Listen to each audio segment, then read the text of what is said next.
नमस्कार दोस्तों, मैं ऋषि अमुक क्लासेस में आपका स्वागत करता हूं। दोस्तों, हम लोग एक डिस्ट्रिक्ट घटना चक्र को कवर कर रहे हैं जिसमें हम लोगों ने अब तक राष्ट्रीय प्रदेश और अंतर्राष्ट्रीय प्रदेश को देख लिया है। आज से हम देखेंगे अंतर्राष्ट्रीय प्रदेश में एक छोटा सा टॉपिक है जो आपके क्या नाम है सूचकांकों को जुड़ता है। आपके एग्जाम में लगभग 1 से 2 प्रश्न सूचकांक से 100% आते हैं। इसके लिए ध्यान देना है। सूचकांक में हमें सब कुछ नहीं पढ़ना है। सूचकांक जैसे पढ़ने जो दृष्टिकोण होता है कि क्या क्या कैसे, कुछ नहीं।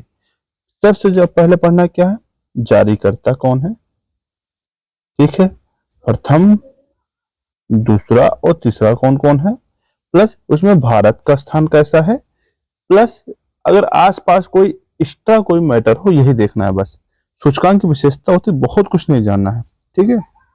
अगला पहला अगर सूचकांक देखा जाए है वैश्विक नवाचार सूचकांक। अगर इंग्लिश देखा क्या, ग्लोबल इनोवेशन इंडेक्स। जारी करता कौन है, विपो। विपो कहते हैं विश्व बौद्धिक संपदा संगठन। ये बड़ा करके देखते हैं, विश्व बौद्धिक संपदा संगठन, वर्ल्ड इंटेलेक्चुअल प्रॉपर्टी ऑर्गेनाइजेशन। बस इधर आइएगा। सबसे ज्यादा जो देखा जाता है कौन सा संस्करण था, ये 17वां था। खैर इनमें पूछे जाने वाला, इसका शीर्षक था सामाजिक उद्यमिता के वादे के उजागर करना। इंपॉर्टेंट नहीं, एक बार देख लीजिएगा। कुल 133 देशों का आकलन किया गया जिसमें स्विट्जरलैंड जो है प्रथम स्थान पर आया। और ये भी ध्यान देने वाला है, जो स्विट्जरलैंड के 14वें वर्ष प्रथम स्थान है। लगातार प्रथम स्थान अगर पूछा जाए कि ये ऑप्शन बनाया जाए तो शायद आपके लिए कठिन हो सकता है, बट इतना ध्यान दीजिए स्विट्जरलैंड जो है आपका प्रथम स्थान पे। अंगोला, अंगोला जो है आपके इससे एक अंतिम स्थान पे है जिसका 133 स्थान है, ठीक है दोस्तों। खैर आगे देखिएगा, विश्व की सबसे अगर नवाचारी अर्थव्यवस्था कहा जाए तो कौन सा होगा, इसे स्विट्जरलैंड, ठीक है। इसमें देख ले स्थान के पहले स्विट्जरलैंड, दूसरा स्वीडन, तीसरा अमेरिका। बस ही ज्यादा मत देखिएगा। और भारत का स्थान कौन सा, भारत के 39 है, कितने देशों में, 133। भारत जो है 133 देशों में कितना है, 39। पिछले साल इसका कितना था, 40, ठीक दोस्तों। और भारत को दक्षिण एशिया का भी ये इंपॉर्टेंट लाइन बन जाती है, भारत का दक्षिण एशिया सबसे नवाचारी अर्थव्यवस्था घोषित किया गया है। एक चीज ध्यान देना है, कभी कभी अगर ऑप्शन बनाता है, जैसे लिख दिया जा सकता है, जैसे पिछली बार क्वेश्चन पूछा गया था कि भारत को किस कैटेगरी में रखा। कैटेगरी जब पूछी जाएगी, इसमें कैटेगरी क्या है, भारत निम्न मध्य आय समूह में है। किसमें, निम्न मध्य आय समूह। आगे चलिए, समूह इंपॉर्टेंट है आपके लिए। अगला क्या है, वर्ल्ड टैलेंट रैंकिंग। क्या है, वर्ल्ड टैलेंट रैंकिंग या विश्व प्रतिभा रैंकिंग। कौन जारी करता है, आईएमडी। आईएमडी के मतलब फुट पर international institute of management development, ठीक है, ठीक है। ये आगे रहिएगा, 11वां संस्करण था, बहुत कम इंपॉर्टेंट है। कुछ 67 देशों 67 देशों को दिया गया। पहला स्विट्जरलैंड, दूसरा फिर से स्विट्जरलैंड आ गया। ध्यान देना है, जो नवाचारी है उसके भाई, जिसके अंदर टैलेंट होगा वही तो नवाचारी होगा। ध्यान दीजिए ना, जिसके अंदर टैलेंट वही नवाचारी, वो क्या है, दोनों में प्रथम स्थान रहा है, ठीक। सिंगापुर और लग्जमबर्ग, 167 देशों में भारत कौन सा स्थान है, 51। भारत कौन सा देश है, 51, ध्यान दीजिएगा, ठीक। पिछले साल 56 था। आगे आइएगा, अगर प्रथम सॉरी विश्व की 10 सबसे बड़ी अर्थव्यवस्था अगर देखा जाए, किसने जारी किया ये किसने जारी किया है, फोर्ब्स ने जारी किया। फोर्ब्स के अनुसार विश्व के 10 सबसे बड़े अर्थव्यवस्था वाले कौन से देश हैं, ये है पहला। और भी जीडीपी का आधार पर आकलन किया गया है। एक होता है जीडीपी का आधार पर आकलन करना, दूसरा पीपीपी, ये परचेजिंग प्रॉपर्टी पे आधार पे पावर पीपीपी फुल फॉर्म जो होता है परचेजिंग पावर पैरिटी या पावर। परचेजिंग पावर पैरिटी क्या होता है, जिसके अंदर क्रय क्षमता अधिक होती है उसके आधार पर किया जाता है। यहाँ पे जीडीपी का आधार किया गया था, उसके आधार पर देखेंगे तो इसके आधार पर भारत तीसरी अर्थव्यवस्था है, लेकिन इसके आधार पर देखेंगे तो भारत 5वीं अर्थव्यवस्था है, ठीक। विश्व में 5वीं अर्थव्यवस्था कौन से है, यूएसए, चीन, जर्मनी, जापान और भारत। अच्छा, भारत अगर 5वां बना तो किसको पीछे किया है, भारत जो 5वां बना है इसमें शायद फ्रांस को पीछे किया है। जो भी होगा मैं देख के बता दूंगा, ठीक। ये इंपॉर्टेंट है, ध्यान दीजिएगा। अगला है world giving index.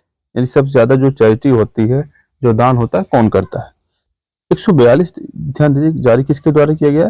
Charity add foundation द्वारा, CAF के द्वारा, चैरिटी एड फाउंडेशन द्वारा। ठीक है, चैरिटी एड फाउंडेशन द्वारा किया गया। कुल 142 देशों का आकलन किया गया। इंडोनेशिया जो है विश्व का सर्वाधिक उदार देश कहा गया। अगर पूछा जाए विश्व का सबसे उदार देश कौन सा है, वो है इंडोनेशिया। और उसका ध्यान दीजिएगा, भारत का 126वां स्थान है। इंडोनेशिया, केन्या और सिंगापुर। 10 बड़ी कोयले खदान, ये इंपॉर्टेंट न्यूज। 10 बड़ी कोयले खदान कौन सी है, ध्यान दीजिएगा, रहिएगा। अब इसमें क्या गया है, रिवाइज इसके सूचकांक जो जारी किया गया है, उत्पादन की मात्रा में विश्व की सबसे बड़ी अर्थव्यवस्था ब्लैक थंडर माइन है, जो विश्व की सबसे बड़ी कोयले की खदान है। अगर पूछा जाए ब्लैक कोयले की सबसे बड़ी खदान कौन सी है, ब्लैक थंडर माइन कहाँ पे है दोस्तों, ये अमेरिका में है। ठीक है, इधर आइएगा, बिटुमिनस। आपको अब इससे ध्यान दीजिए, अगर यहाँ से स्टैटिक पूछेगा, पूछने की कोशिश करेगा, तो कोयले के प्रकार पूछा जा सकता है, आपको पता होगा। पहला होता है एंथ्रेसाइट, एंथ्रेसाइट, मैं बोल दे रहा हूँ, ध्यान दीजिए, एक anthracite, bituminous, magnet, sorry anthracite, bituminous, lignite और पीट, ये क्या है, आपके कोयले के प्रकार हैं। अब आप ध्यान दीजिए, एंथ्रेसाइट सबसे अच्छा होता है, बिटुमिनस होता है, उसके बाद लिग्नाइट होता है, और क्या नाम है आपका, पीट होता है। एंथ्रेसाइट भारत में अगर देखा जाए तो केवल जम्मू कश्मीर कुछ क्षेत्रों में पाया जाता है, रिहायशी वाले जो क्षेत्र है वहां पे, बाकी अन्य जगह भारत में नहीं पाया जाता। भारत में ज्यादातर जो कोयले पाए जाते हैं बिटुमिनस श्रेणी के पाए जाते हैं। ठीक है, इसमें कई घाटी हैं, जैसे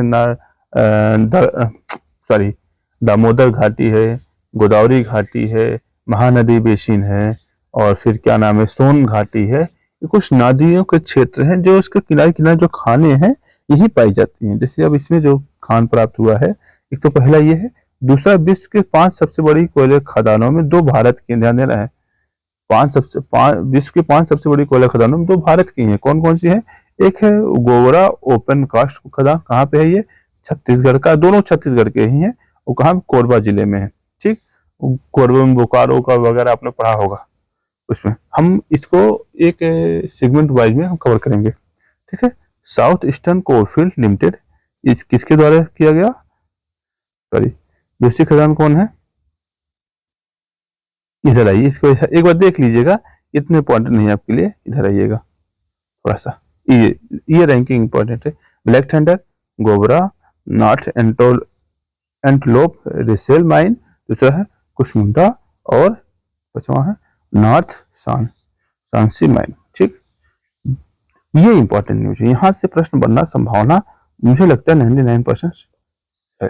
क्यों? क्योंकि एक तो विश्व यूनेस्को का जो है विश्व धरोहर समिति का जो सम्मेलन हो रहा है, ये तो भारत में हो रहा है, पहली चीज। दूसरी चीज रीजन ये है, ठीक दोस्तों, दूसरा चीज रीजन ये है आपका कि इसमें भारत के स्थल को नाम भी दिया गया है। ठीक है, जैसे इस बार जो हुआ नई दिल्ली में हुआ, 46वां सत्र था, इसकी जो थीम थी विकसित विकास भी विरासत भी। ठीक है, उद्घाटन किसने किया था? प्रधानमंत्री जी ने किया था। और इस पे जो प्रधानमंत्री ने एक और घोषणा किया, विश्व धरोहर जो समिति है, केंद्र है, उसको $1 मिलियन के अनुदान देने की बात भी कही है। ठीक है, दोहराइएगा, और नीचे नीचे इससे हल्का ध्यान दीजिएगा। आगे है विश्व धरोहर युवा पेशेवर फोरम, विश्व धरोहर युवा पेशेवर धरोहर प्रबंधक फोरम का आयोजन भी किया गया। इसमें इधर आइए, और आइए इधर आइए। अब इसमें 46वें सत्र में कुल 24 नए स्थल को यूनेस्को में शामिल किया गया, जिसमें 19 सांस्कृतिक हैं, 4 प्राकृतिक हैं और 1 मिश्रित। ध्यान, पूरे विश्व की बात करें, विश्व के कुल इतने दिए गए। ठीक है, भारत में कौन सा हुआ? भारत में जो असम का है, असम का एक है, असम का मोइदम्स अहोम राजवंश का टीला दफन प्रणाली। इसमें क्या होता था, उस राजवंश में जो भी राजा या जो भी उस राजवंश से संबंधित मृत होते थे, उसी टीले के पास जाकर उनको दफना दिया जाता था। और वो कल्चरल रूप से इतना इंपॉर्टेंट बन गया है, इसीलिए यूनेस्को में इसको संरक्षण के घोषित किया गया। ठीक है, ये भारत का 43वां स्तर है, 43। मैंने यूनेस्को के जितने साइट्स हैं, एक मैंने अलग पेज पे बना रखा है, उसको मैं PDF के रूप में अपने टेलीग्राम चैनल पर डाल रखा हूँ, आप वहां से जाके प्राप्त कर सकते हैं। ठीक है दोस्तों, आगे चलते हैं। विश्व धरोहर सूची में शामिल होने वाला असम का यह तीसरा स्थल है। अच्छा, इसके पहले कौन कौन से है? इसके पहले काजीरंगा उद्यान और मानस उद्यान, ये दोनों शामिल है। ठीक है दोस्तों, आगे चलते हैं। विश्व धरोहर अभिसमय, इसकी शुरुआत ध्यान दीजिए कि कब से, अभिसमय मतलब ये कब से यूनेस्को ने ये घोषित किया कि जो विश्व धरोहर है उसको सूचित किया जाए। कब से दोस्तों? 1972 से शुरू किया है, और भारत 1975 में भी शामिल हुआ, ध्यान देना है। सॉरी, भारत 1977 में इसका पक्षकार बना है, और इसका 1975 से शुरू हुआ है। ठीक, वर्तमान में 196 देश है। अभी 2 नए जुड़े हैं भैया, आपको बताते हैं। तो कौन से नए जुड़े हैं अभी आएगा सामने। देखिए, तिमोर लिस्ते हैं। ठीक है, तिमोर लिस्ते, और इधर है ना,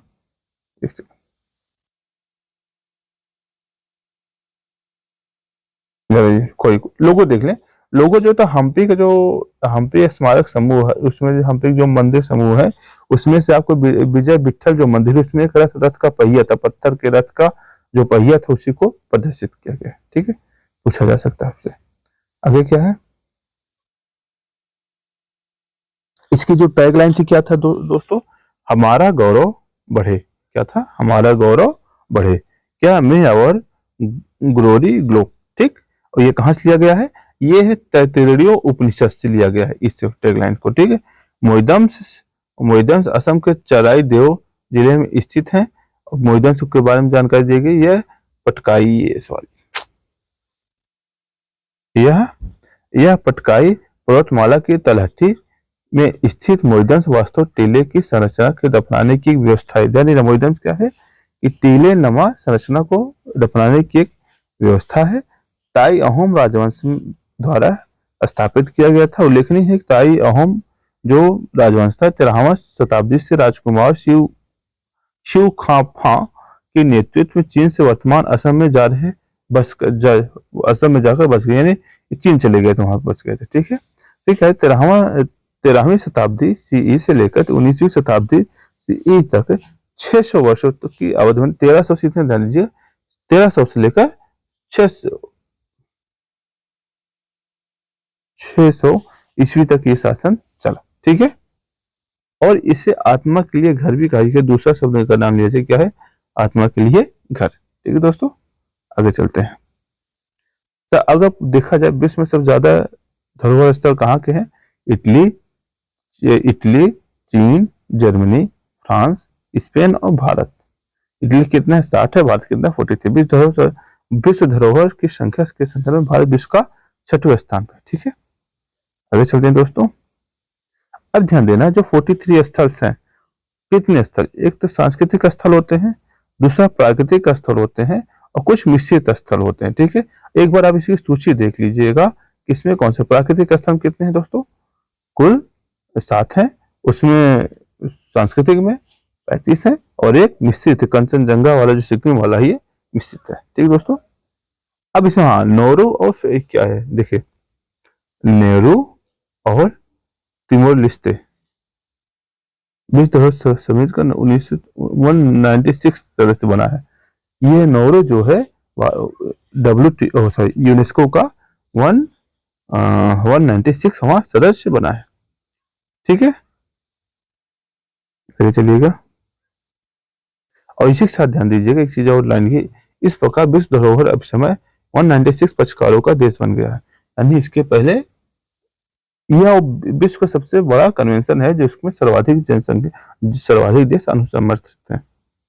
यानी इस प्रकार के विश्व धरोहर अभिसमय यूनेस्को के सर्वाधिक अनुसमर्थित अभिसमयों में से एक है। ठीक है, परिपरियोजना आपको पता है कि इसमें क्या कर, परिपरियोजना भारत सरकार ने लॉन्च किया, संस्कृति मंत्रालय ने, और संस्कृत मंत्रालय द्वारा लॉन्च है। Full form public art of India, Lalit कला अकादमी, राष्ट्रीय आधुनिक कला संग्रहालय द्वारा किया गया है। धरोहर समिति में 46वें सत्र के दौरान केंद्रीय मंत्रालय द्वारा इस परियोजना को आरंभ किया गया। इसका उद्देश्य क्या था? आधुनिक तकनीकों और विषयों को शामिल करते हुए हजारों वर्षों के कलात्मक धरोहर, लोक कला, लोक संस्कृति को प्रेरणा लेने वाली लोक कला को सामने लाना। इसका मतलब ये है, ऐसी संस्कृतियां जो अनटचेबल हैं, जो हमारे जैसे कि उसको सबको सामने लाना है जो कहीं किताबें या कहीं गुम सी हो गई हैं, ये इसका उद्देश्य। ठीक है दोस्तों, आगे चलते हैं।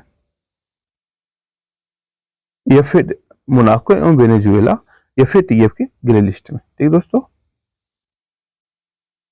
दोस्तों हमारे अगले जो न्यूज है वो क्या है, मोनाको एवं वेनेजुएला को एफएटीएफ की ग्रे लिस्ट से सूची में शामिल किया गया। ठीक है, आपको पता है कि जो एफएटीए है, फाइनेंशियल एक्शन टास्क फोर्स, ये एक ऐसी टास्क फोर्स संगठन है जिसका काम क्या है, अगर ऐसा कोई देश जो मतलब मनी लॉन्ड्रिंग या अनैतिक जो है ट्रेडिंग करता है, पैसों का आवागमन करता है या फिर आतंकवाद को फंडिंग करता है, ऐसे देशों को ब्लैकलिस्ट, ग्रे लिस्ट आदि सूची में डाला जाता है इसके द्वारा। ठीक है, और इसकी जो शुरुआत हुई थी, इसकी स्थापना 1989 को हुई थी।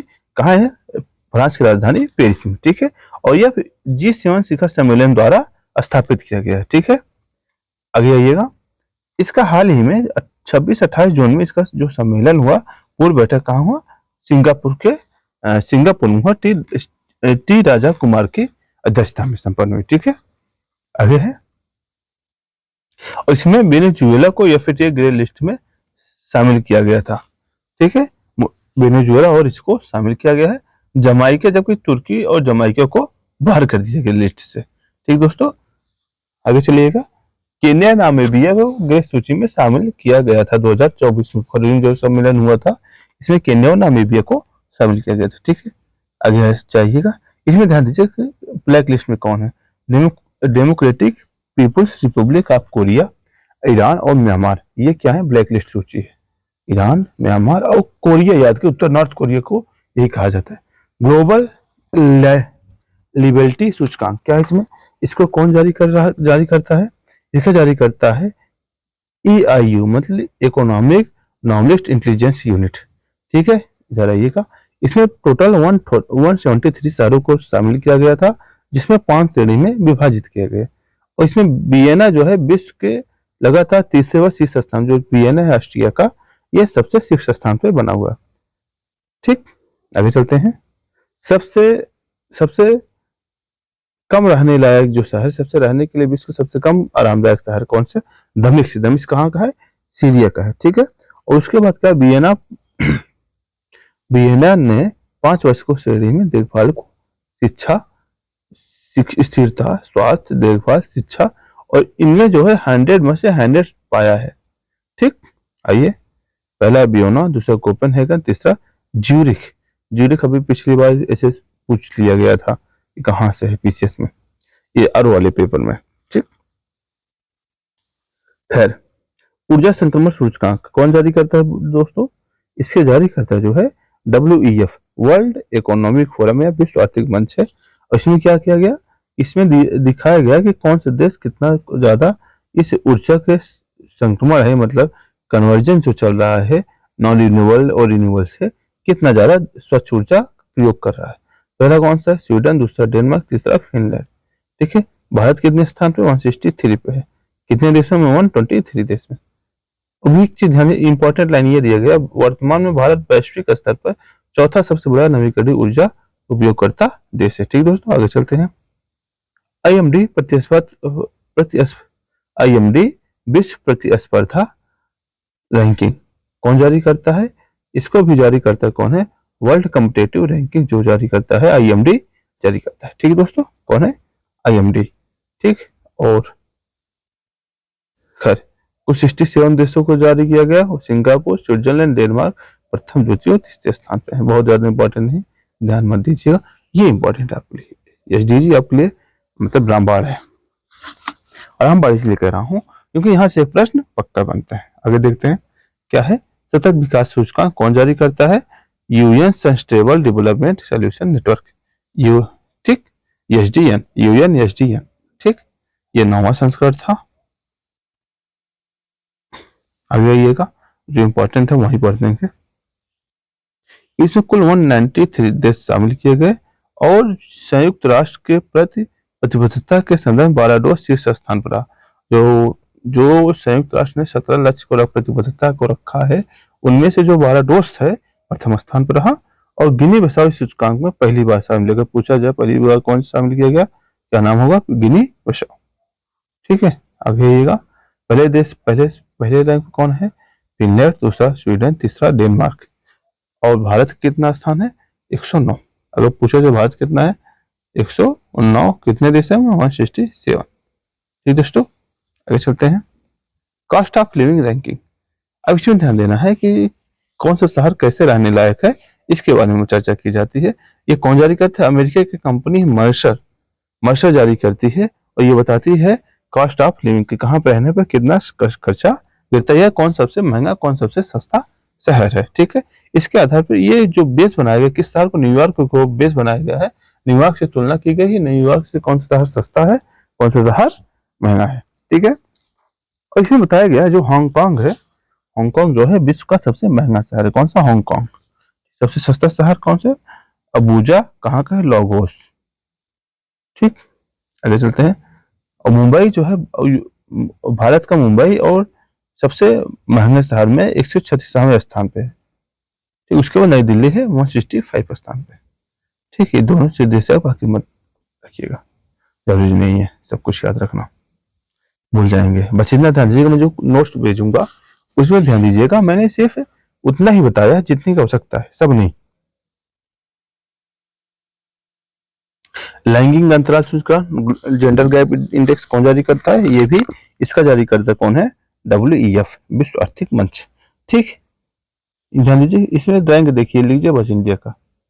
इसमें देखिए वैश्विक कार्यबल में महिलाओं की भागीदारी 42% है। और इसने ये एक चीज और ये कहा है, अगर इसी रफ्तार से हम लोग लैंगिक समानता लाते रहें, लगभग 134 वर्षों में हम स्त्री और पुरुष के मध्य क्या करेंगे? लैंगिक समानता ला पाएंगे। ठीक है, टोटल कितने कितने वर्ष लगे? इसका मतलब 2158 ईस्वी में हम लैंगिक समानता ला लेंगे सबके पास।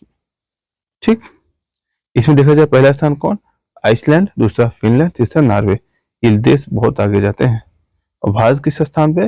भारत इसमें 127 स्थान पे। कितने हैं? 127। आगे चलते हैं। वैश्विक शांति सूचकांक, ध्यान दीजिएगा। Institute for economic and peace, तो पीस होगा तो मतलब शांति, वही जारी करेगा। ठीक, आगे चलते हैं। भारत के स्थान, भारत इसमें ये भारत जो है इस बार थोड़ा रैंकिंग इसकी कम हुई है, 116वां स्थान है। ठीक है, भारत का 2024 में। ठीक, मुस्लिम है। और सबसे सर्वाधिक शांत वाला स्थान कौन सा है? आइसलैंड, दूसरा आयरलैंड, तीसरा ऑस्ट्रेलिया। भाई साहब, जहाँ आदमी ही नहीं है तो भाई साहब झगड़ा तो मतलब कोई झगड़ा होगा नहीं, शांति तो रहेगी रहेगी। अब सोचिए हम लोग यहाँ जहाँ इतनी जनसंख्या है, लोग एक दूसरे को बिना झगड़ा किए रह नहीं सकते, खाना नहीं बचेगा। वो बताइए बिना झगड़ा किए रह लेंगे? पता नहीं सोचिए क्या करते हैं। सुरक्षा परिषद के नए अस्थायी अस्थायी अध्यक्ष, अस्थायी सदस्य, खैर इतना इंपॉर्टेंट है, एक बार नाम देख लीजिएगा बस। ठीक, मेरा नाम देख लीजिएगा, बहुत ज्यादा इंपॉर्टेंट है आपके लिए। अगला क्या है? पर्यावरण प्रदर्शन सूचकांक कौन जारी कर रहा है? EPI यानी इन्वायरमेंटल परफॉर्मेंस इंडेक्स जारी करता कौन है? Centre for international earth science and information network, CIESIN।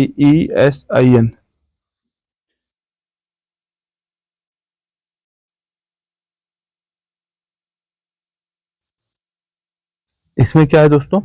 इसमें ध्यान दीजिएगा, इस सूचकांक जो जारी करता है EPI, यूरोपीय देशों में 20 स्थानों में जगह प्राप्त की है। एस्टोनिया प्रथम स्थान पे है। ठीक,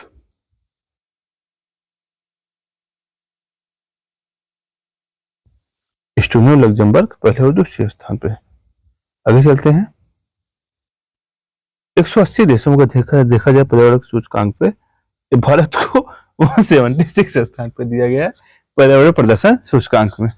खैर हास्यास्पद है, खैर ध्यान देने वाली जरूरत है हम लोगों को, क्योंकि भारत विश्व का तीसरा सबसे बड़ा ग्रीन हाउस गैस उत्सर्जक है, इसलिए इसको 176 स्थान पर प्राप्त हुआ है। ये सब नहीं जरूरत है आपको देखने के लिए। आगे चलते हैं। अगर वर्ल्ड यूनिवर्सिटी रैंकिंग देखिएगा, एक होता है वर्ल्ड यूनिवर्सिटी रैंकिंग, दूसरा होता है भाई जो ये किसके द्वारा जारी किया गया है दोस्तों? ये QS द्वारा जारी किया गया है।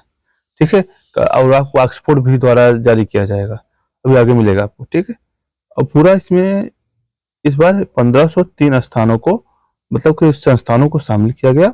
और सर्वाधिक संस्थान जो है अमेरिका के रहे, कितने? 196, यानी 1500 में से वो 196 स्थान जो है किसके हैं? अमेरिका के हैं। पहले कौन है?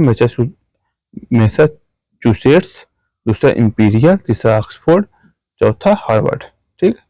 भारत के पूरे 150, मतलब सॉरी, भारत केवल 46 संस्थान है, और जो आईआईटी बॉम्बे है इसमें 118वां स्थान है। ठीक दोस्तों, आगे चलते हैं।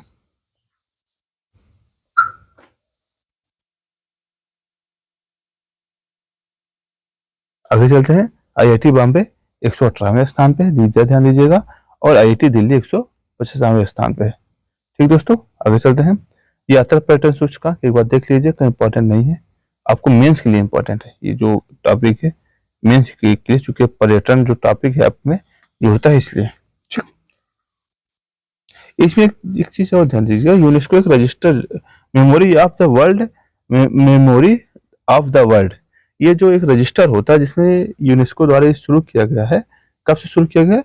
1992 से। इसमें ये किया जाता है जो विश्व के बड़े, मतलब महाकाव्य या ग्रंथ है, उनको इसमें सूचित की तैयार की जाती है ताकि उनको संरक्षण प्रदान किया जा सके, उनको एक पुस्तकालय संग्रहालय का संरक्षण प्रदान हो। ठीक है, इसमें ध्यान दीजिएगा भारत के 3 शामिल किए गए इसमें, रामचरितमानस, ध्यान दीजिएगा, रामचरितमानस, पंचतंत्र और सहृदय लोक, ये चीज शामिल किया गया, ध्यान दीजिएगा। बस इनसे ज्यादा एक चीज, एक बार इनको हल्का डिफरेंस देख लीजिएगा कौन क्या है, बाकी बहुत ज्यादा इंपॉर्टेंट नहीं है। वर्ल्ड फ्रीडम जो सूचकांक होता है, वर्ल्ड फ्रीडम स्वतंत्रता सूचकांक, यानी विश्व प्रेस स्वतंत्रता सूचकांक कौन जारी करता है? Reporters without border. ठीक दोस्तों, आगे चलते हैं। आगे है, अच्छा, भारत का कौन सा स्थान इसमें? इधर आइएगा नीचे। भारत इस सूचकांक में क्या है? 161 स्थान पे, कितना? 161। अच्छा, प्रथम स्थान पे कौन है? इधर आइएगा, प्रथम स्थान पे ऊपर लिया गया है नॉर्वे, डेनमार्क, स्वीडन और नीदरलैंड, ये सब क्या है? प्रथम, दूसरे, तीसरे और चौथा स्थान पे है। अगला कौन सा है? ये है टाइम्स हायर एजुकेशन एशिया विश्वविद्यालय रैंकिंग, इसको टाइम्स पत्रिका ने जारी किया। किसने? टाइम्स ने। क्या इसमें देखते हैं आगे, इसमें यह बताया गया है कुल इस क्षेत्र के 739, यानी 739 विश्वविद्यालयों को रैंकिंग प्रदान की गई। सर्वाधिक जो विश्वविद्यालय रहे इसमें जापान के, अगर एशिया में है, और भारत के 91 जो दूसरे स्थान पे है। ठीक है, आगे चलिएगा। पहले पे कौन रहेंगे? सिंघुआ विश्वविद्यालय चीन का, दूसरा पेकिंग विश्वविद्यालय चीन का, तीसरा national university of law Singapore. ठीक, आगे चलते हैं। जब भारत का कौन सा स्थान है? IISc जो है बेंगलुरु वाला, इसको कितने में है? 32वें स्थान पे है। 119वें स्थान पे अन्ना विश्वविद्यालय चेन्नई है। ठीक है, आगे चलते हैं।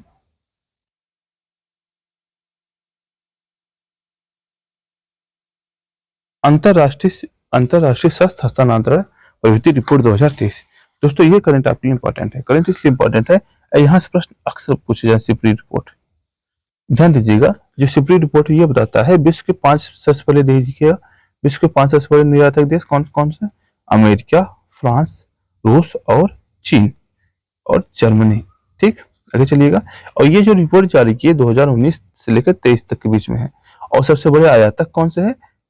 तो भारत है पहला, दूसरा सऊदी अरब है, तीसरा कतर है, परसेंटेज देखते रहिएगा, चौथा यूक्रेन है और पांचवा पाकिस्तान है।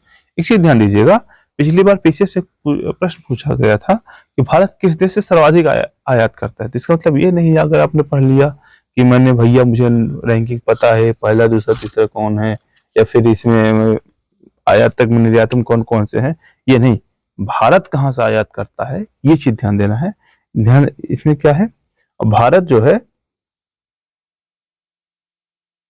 भारत अपनी कुल आयात का लगभग 36% रूस से आयात करता है, दूसरा 33% फ्रांस और 13% अमेरिका से। अंकोर अवार्ड विश्व का 8वां अजूबा है, एक चीज ध्यान दीजिएगा, ये पूछा जा सकता है कहाँ पे है? कंबोडिया में है। ठीक है, विश्व की सबसे बड़ी धार्मिक संरचना होने से एक रिकॉर्ड हुए, मतलब पूछा जाए विश्व का सबसे बड़ा मंदिर पूछा जाए, जिसका क्या हुआ? अंकोर वाट ही होता है इसका नाम। ठीक है, इससे क्या था? 12वीं शताब्दी के खमेर साम्राज्य के राजा सूर्यवर्मन द्वितीय द्वारा इसे निर्मित कराया गया था। ठीक है दोस्तों, ये हो गया आपका स्टैटिक। ठीक, अंकोर वाट को बौद्ध मंदिर में परिवर्तित कर दिया गया 12वीं शताब्दी में। तो 15वीं शताब्दी में अंकोर वाट धीरे धीरे महत्ता खोता हुआ 1860 में फ्रांसीसी खोजकर्ता हेनरी मोहोट ने इसको खोजा था। ठीक, अब इसको 8वां अजूबा हुआ है, इतना ध्यान दीजिएगा बस, बहुत ज्यादा नहीं। अगला क्या है, स्वीडन जो है, एक चीज आजा भाई, स्वीडन जो है नाटो, आप जानते हैं नाटो का गठन कब हुआ?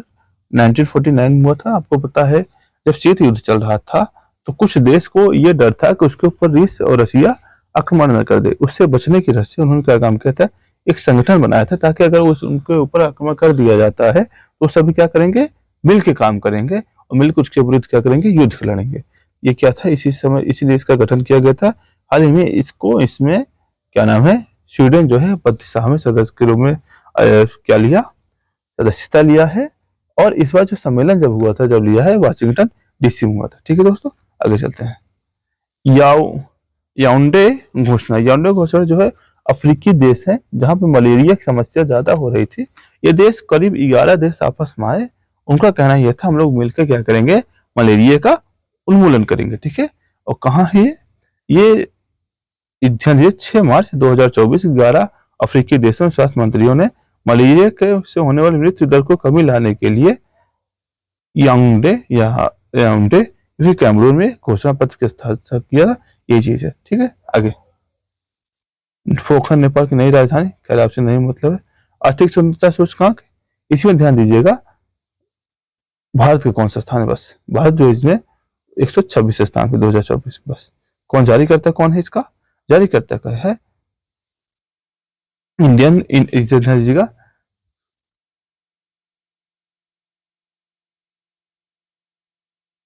द हेरिटेज एंड फाउंडेशन द्वारा इसको जारी करता है। आगे चलिएगा, बौद्धिक संपदा सूचकांक, अंतरराष्ट्रीय बौद्धिक संपदा सूचकांक, ये इंपॉर्टेंट है आपके लिए। कुल इसको कौन जारी करता है दोस्तों, ग्लोबल इनोवेशन पॉलिसी सेंटर। कौन, ग्लोबल इनोवेशन पॉलिसी सेंटर। ये आपके मेंस के लिए भी इंपॉर्टेंट है, ध्यान दीजिएगा। ठीक, इसमें कुल 55 देशों में से जारी किया गया। पहला सबसे ज्यादा कहा यूएसए, दूसरा यूके, तीसरा फ्रांस। भारत के इसमें 42वें स्थान है। भ्रष्टाचार सूचकांक देखते हैं। भ्रष्टाचार सूचकांक दोस्तों कब जारी किया गया था, कौन जारी करता है, ट्रांसपेरेंसी इंटरनेशनल जारी करता है। ठीक है, और इसमें जो 180 देशों को शामिल किया गया है, बस इतना ध्यान देना है। और प्रथम स्थान पे हर 6ठे वर्ष प्रथम स्थान पे कौन है, डेनमार्क आया है, जबकि सोमालिया एकदम अंतिम स्थान पर। अगर पूछा जाए पहले स्थान कौन, डेनमार्क, और उसके बाद सोमालिया। ठीक, सॉरी,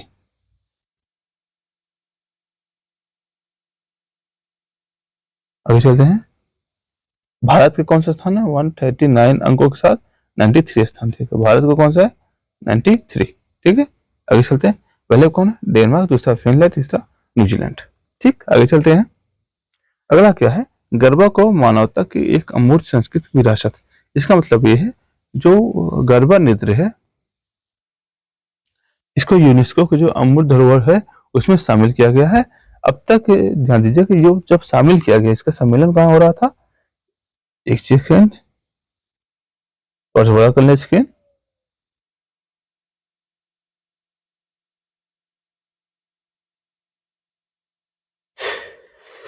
ध्यान दीजिएगा कब हुआ, कसाने में 2023 के बोत्सवाना में। खैर करंट पुराना है, शायद ना पूछा जाए, लेकिन एक साल का नजर ध्यान गरबा। ठीक, आगे आइएगा।